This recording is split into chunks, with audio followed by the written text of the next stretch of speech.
Mr. Dubinsky, I want to come to you quickly.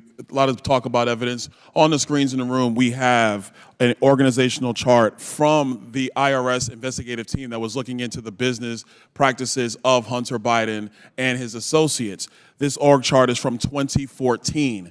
Now, Mr. Dubinsky, when my former life, I was in community banking, and I'm comfortable with looking at organizational charts. When I first saw this chart, the first thing I thought about was a real estate holding company or a developer, and this is not to demean developers in the great East state of America, but developers typically have multiple companies that float with various business interests and business lines. But the funny thing is that in the business dealings of Hunter Biden, there is no real estate, none at all. So, Mr. Dubinsky, in your professional experience, looking at this organizational chart of business structure, what do you see here? I see a very complicated structure of entities that are interrelated and would give me concern. If I were an investigator, I would want to know what's going on in these entities, who's behind them, how's the money moving between them, and what is the substance of the transactions? What's really going on here?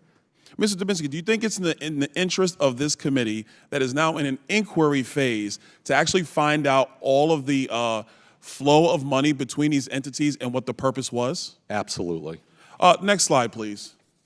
For my colleagues on the other side, we're going to start talking evidence now.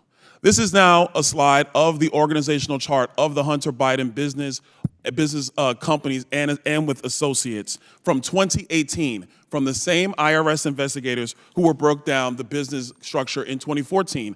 Does this slide cause you the same concern, Mr. Dubinsky? Yes, it does. Okay, now let's talk about some more. Actually, one point I want to make on this. Ladies and gentlemen, and I know it's kind of small, so I will submit all this for the record. I would love my colleagues on the other side to see this. In 2014, one of the key owners was Devin Archer, who did testify, was under deposition under oath by the Oversight Committee. In 2018, Devin Archer is no longer listed, but his wife, Krista Archer, is now listed. Mr. Dubinsky, when you see a situation where ownership interest moves from one spouse to the other, is that a concern of some level of fraud potentially? I would call it a red flag. That's something I would look at and again, try to get to the bottom of what happened there. Was it just transferred? Was there money behind it? What was going on? Okay, thank you. Next slide. Now this is to a text message. This is a text message between, it's going to Naomi Biden. That's what this one is. Hold on, let me get my stuff back. There we go. Sorry. This is the WhatsApp text message between Jim Biden and Hunter Biden.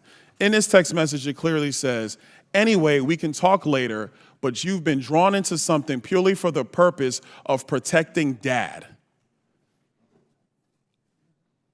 This is between Hunter Biden and Jim Biden.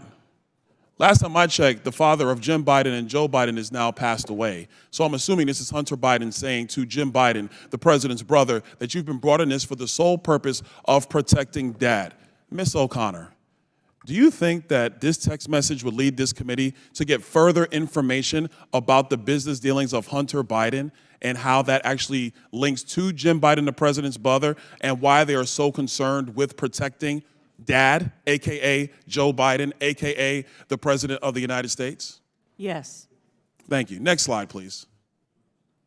This is a text message between Hunter Biden and Naomi Biden.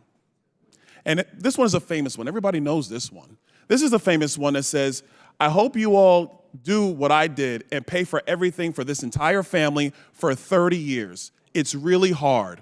But don't worry, unlike Pop, I won't make you give me half your salary. Mr. Dubinsky, if you saw a text message like this in a potential money laundering operation or a potential pay-for-play operation, would you be looking for information related to money going from son to father?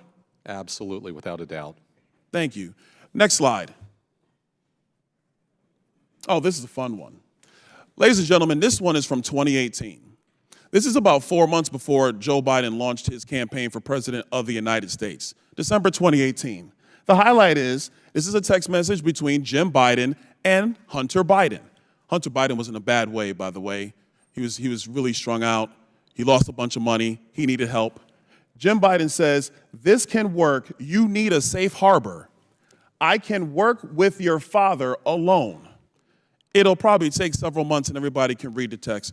Ms. O'Connor, Mr. Dubinsky, if you saw a text message like this between the president's brother and the president's son, wouldn't you be concerned about them trying to give plausible deniability for the president of the United States to not have any knowledge of said business dealings? It's worth, Gentleman's time's expired, but please answer the question. it's worth investigating. Mr. Dubinsky? I would agree. I would investigate this. I yield back. Thank you, Mr. Chairman. Gentleman yields back. Before